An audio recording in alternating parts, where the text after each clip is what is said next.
Sumate a Credicop, una idea que tiene otra forma y que funciona. ¿Tenés Credicop?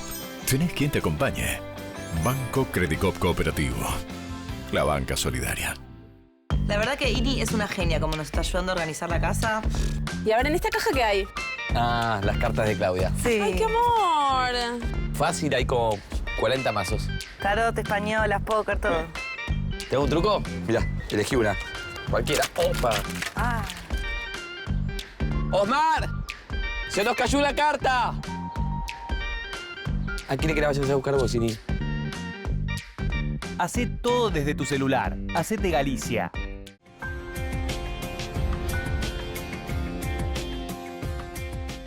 Seguimos en Mercados por Expertos y más allá de la sorpresa obvia de que dejaron las PASO del último domingo, está claro que una pregunta asoma casi insoslayable, inevitable. ¿Qué va a pasar con la economía de acá en más, en esta larga transición, primero hasta octubre y después hasta diciembre? Es un poco lo que quiero conversar ahora con el licenciado Víctor Becker, asesor del Departamento de Relaciones Internacionales de la Universidad de Belgrano. Buen día, Víctor, ¿cómo anda? Gracias por venir. No, al contrario, gracias por la invitación. Bueno, ¿cómo lo ve esto de llegar a octubre? No va a ser tarea fácil, ¿no? Más allá de la volatilidad imprevisible. Creo que va a ser bastante complicado. Nosotros tenemos experiencia en este tipo de transiciones, como fue la del 1989 entre Alfonsín y Menem.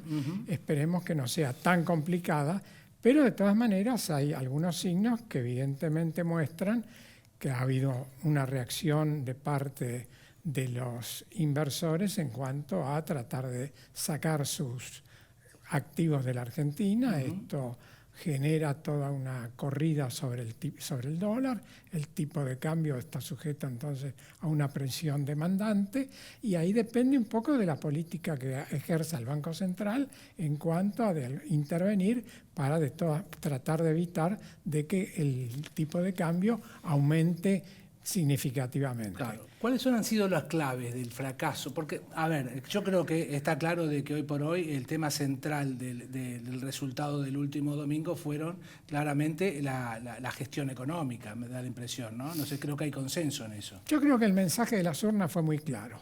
Es la economía, estúpido. Claro. Efectivamente, la economía, digamos, en este periodo, es decir, cualquier indicador que uno tome muestra un fracaso.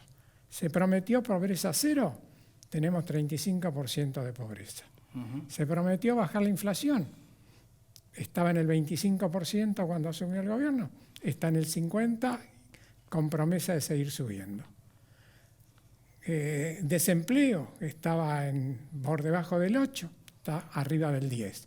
Y podemos seguir así con todos los indicadores. Sí, con impacto directo en las variables sociales, ¿no? Excepto los indicadores financieros, todo el resto funciona negativamente y fundamentalmente el principal termómetro del bolsillo de la gente ha registrado, digamos, este fenómeno, el desempleo, el subempleo. Si nosotros sumamos desempleo, subempleo, gente que está trabajando pero quiere cambiar de trabajo, es decir, todas situaciones fuera de lo normal, o de la jornada normal, tenemos que prácticamente un 60% de la gente tiene un trabajo en condiciones anormales. O informales, para empezar, ¿no? Bueno, además de todos los que están en condiciones de informalidad y demás. Entonces, obviamente que el balance, es decir, yo creo que es al revés. Yo decía en broma el sábado, antes de las PASO, que si esta elección la ganaba el oficialismo, yo iba a sacar un artículo diciendo, olvidémonos del INDEC, porque todas las estadísticas estaban indicando que esto, salvo que la gente se olvidara de la situación económica, eran confluentes hacia un resultado, no de la magnitud que hubo, porque nunca me imaginé que podía llegar a esa magnitud, pero en realidad, digamos, toda la gestión económica ha sido un fracaso total. Digamos, las recetas que se aplicaron, es decir, nosotros estamos en este momento en un proceso de estanflación, en un país que desde hace prácticamente un año tiene emisión cero. O sea, tenemos emisión cero con inflación arriba del 50%. Este es un fenómeno que no se ha dado en ninguna parte del mundo. Para los libros. Toda la teoría de que paramos de emitir y con eso liquidamos la inflación, el contraejemplo más claro es Argentina. Claro. Ya llevamos casi un año con emisión cero, 10 meses para ser más exactos, y tenemos una de las inflaciones más altas del mundo. Claro.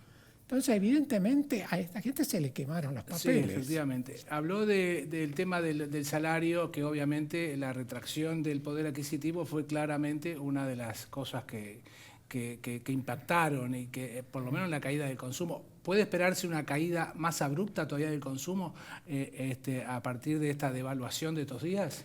Sin duda, porque hay un impacto directo del tipo de cambio sobre los precios de la mayoría de los productos, que en el caso de la Argentina son transables, o sea, de los que integran la canasta familiar, gran parte de ellos son productos que también se exportan y algunos que tienen componente importado. Por lo tanto, todo movimiento del tipo de cambio repercute sobre el precio de los productos.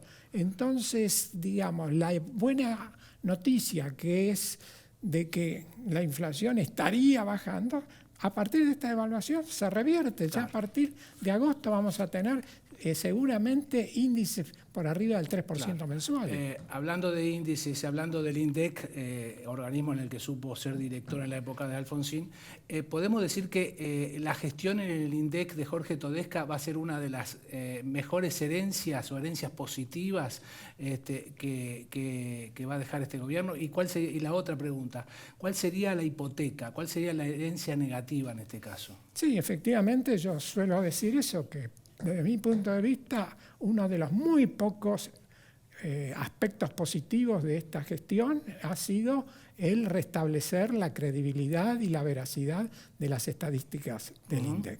En eso no me cabe ninguna duda. Creo que efectivamente es una de las pocas buenas notas que en el boletín de calificaciones de este gobierno se puede anotar. ¿Y la mala? Y la mala para mí es haber tenido que terminar en un acuerdo con el Fondo Monetario que ata de alguna manera el poder de decisión de cualquier gestión posterior. Claro. Incluso en este momento, donde se habla de si el Banco Central puede seguir interviniendo al mercado cambiario, la principal restricción es que se lo apruebe el Fondo Monetario, que por filosofía no acepta que haya intervención en el mercado cambiario.